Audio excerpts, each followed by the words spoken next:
We want to start negotiations. Accession negotiations. 15 години чекаме Accession talks. да добиеме датум, чиста дата, почеток на преговорите. 15 години чекаме. По јуни 2019, па октомври, сега март 2020 е новиот таргет што се спомнува за земјава по 11 години од првата позитивна препорака на Европската комисија да ги почне преговорите за членство во Европската унија. Ако земјите членки кажат да за старт на процесот, неколку прашања сами по себе логично се наметнуваат. Подготвена ли е Северна Македонија за водење на преговорите? Колку би траеле тие? Во кои области ќе се бијат најтешките преговарачки битки? Реално е отприлика една декада да се резервира. Помеѓу 10 и 15 години е многу пореалистично. Помалку од 15 години не предвидувам. Ако дојде зеленото светло, оваа куќа во близина на владината зграда, која датира од 1900-тите, треба во 2020-та да стане своевиден штаб за водење на преговорите. Планот е во неа да се всели главниот технички преговарач и неговите први соработници, тим од 20 на луѓе кои во наредните години ќе го водат и координираат пристапувањето во Европската унија. Станува збор за сложен процес кој поедноставено значи прифаќање на стандардите на Европската унија во секој општествен сегмент и што е уште поважно, нивно спроведување на дело. За тоа да се случи потребни се експерти. Се проценува од 500 до 1000 поделени во тимови до 20 луѓе кои би ги покриле сите 35 преговарачки поглавја. Со новата методологија може би групирани во кластери. Спремна ли е Северна Македонија за ваков потфат? Јас не реков дека сме подготвени да ги завршиме преговорите, но дека сме подготвени да ги започнеме, тоа сигурно. Ние ги почнавме подготовките уште во летото 2018 година, кога имаше прва најава дека е можно да добиеме датумот за почеток на преговорите. Од тогаш до денес имаме направено законска рамка за целата структура и имаме започнато со креирање на работните групи, односно со дел од структурата за преговори. Ние немаме илузија дека ги имаме сите капацитети во администрацијата, но исто така не би сакале да ги подцениме оние кои што ги имаме, затоа што дел од нив во овие изминати години замина, напуштија, денес работат како експерти на високоплатени проекти во регионот и мислам дека треба да направиме се да ги вратиме во системот за да ги имаме најдобрите луѓе во моментот кога ќе почнеме да преговараме. Меѓу оние за кои техничкиот преговарач Маричич вели дека си заминале од државната служба, а се стручни во евроинтеграциите и Малинка Ристевска Јорданова, која беше дел од секретаријатот за европски прашања во клучниот период на изработка на прашалникот, пошто дојде и кандидатскиот статус. Низината проценка за кадровскиот потенцијал е покритична од онаа на техничкиот преговарач. Ако зборуваме за самиот капацитет процедурално да течат преговорите без разлика дали со стара или со некоја нова методологија, таков ќе го има. И таков имала практично секоја држава која што влегувала во преговори. Прашањето е тука колку сте суштествено спремни за преговори. Бидејќи преговорите всушност се осознавање на нормите на ЕУ, состојбата во која што сме ние сега и што треба да се направи за да се променат тие состојби. Она што не го гледам е ова визија што треба да направиме за прифаќање на нормите на ЕУ. Слично анализира и опозицијскиот пратеник и екс-шеф на дипломатијата Никола Поповски, кој има искуство и на службеник на Европската комисија од периодот кога Хрватска преговараше за зачленување во Европската унија. Особено со промените кои ќе дојдат со новата методологија, веќе многу помалку внимание ќе се посвети на административниот дел, многу повеќе на резултатите. Тоа што значи во пракса? Нема никој да мери колку директиви и регулативи сте преточиле во ваши текстови. Перцепцијата на политичко ниво помеѓу земјите членки ќе се гради, еве да земеме два примери, во делот на правосудство. Дали не само ние имаме доверба во нашиот правосуден систем, туку дали и тие имаат доверба во нашиот правосуден систем, бидејќи со членството нашите пресуди ќе бидат дел од заедничката, да речеме, правна рамка и правна сигурност. Земете го животната средина како друго поглавие кое ќе биде многу чувствително.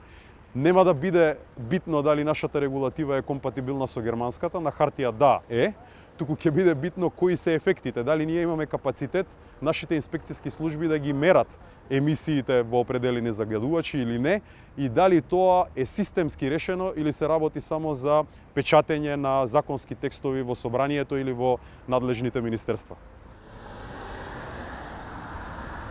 Дека има кадровско раздвижување во очекување на почетокот на преговори зборува и фактот дека во моментот македонската мисија во Европската унија е најекипирана од сите дипломатско-конзуларни представништва. Станува збор за 6 дипломати од МНР, 2 експерти од секретаријатот за европски прашања, административец од МНР, а во фаза на испраќање се уште 3 дипломати. Овој тим во Брисел, кој дополнително ќе се зголемува откако ќе почнат преговорите, ќе биде во секојдневна комуникација со технократите од Европската комисија во процесот кој ќе трае со години. Доаѓаме до второто прашање. Колку години? Секоја нова членка на Европската унија се соочува со феноменот на се подолги преговори пред влезот во унијата. Например, на Бугарија, предпоследната членка и требаа малку повеќе од 4 години, а на Хрватска, последната членка на ЕУ, речиси 6 години само за преговарачкиот процес, без времето неопходно за ратификација на договорот за пристапување. Црна Гора и Србија веќе преговараат подолго отколку Хрватска, а преговорите не се ни блиску до затворање. Треба да ја почекаме новата методологија што ќе ја предложи еврокомесарот Вархели. Нашите информации говорат дека ќе има обиди во рамките на таа методологија да има определени временски рокови кои што нема да бидат строги и цврсти, меѓутоа ќе бидат на некој начин индикативни за колку време треба да се завршат преговорите. Таа рамка временска одговара на овој просек од 7-8 години преговарање и мислам дека тоа е реално. Реално е отприлика една декада да се резервира за заокружување на целиот тој процес. Тоа секако ќе зависи од расположението во Европската унија. Она што ние ќе го имаме како искуство за преговарање ќе биде неспоредливо со било кој процес на преговори од претходните земји. Веројатно ќе биде многу потежок и покомплексен. Се што е во рангот помеѓу 10 и 15 години е многу пореалистично отколку споредби со она што вие го рековте за 3, за 4, за 5 години. Имајќи предвид дека ЕУ не стимулира посебно со динамиката, помалку од 15 години не предвидувам, дури можеби и повеќе. Значи, клучна разлика би можело да се направи доколку ЕУ го смени пристапот, што сега не е известно, би можело да биде известно за 3, 4, 5 години, но би можела и друга опција да биде. И втората клучна разлика што може да би се направила е доколку ние битно го смениме и политичкиот пристап и пристапот кон градење капацитети. Значи, она основно на кое што цело време инсистираме е стратегија за европска интеграција, не туку така прифаќање на ајде сега сугестии или препораки за ова или она, ние мора да имаме своја визија.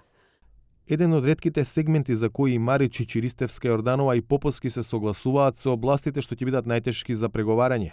За некои од нив македонската јавност е свесна, но за дел се уште е недоволно сензибилизирана. Земјоделие, животна средина, исто така усогласување на заедничкиот пазар.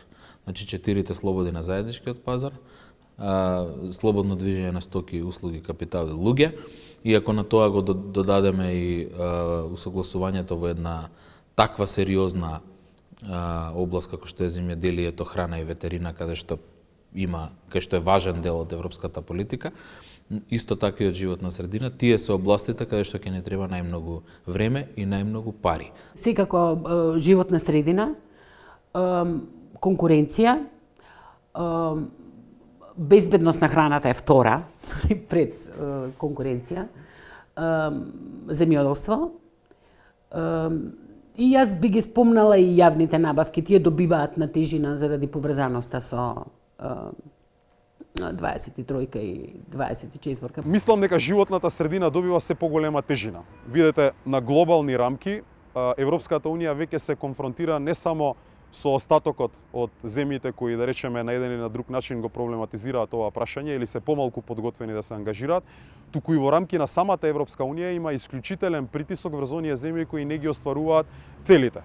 Безбедно е да претпоставиме дека ќе имаме ситуација во која владење на право и животна средина ќе бидат далеку потешки, многу долгорочни и со многу одстапки или позиции на кои ќе имаме многу мал маневарски простор.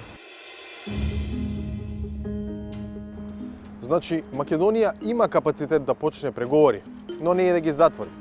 Има експерти да преговара, но недоволно. Македонија ќе се мачи со прашање што сега на граѓаните им изгледаат далечни и лесни. Конкуренција, земјоделство, животна средина.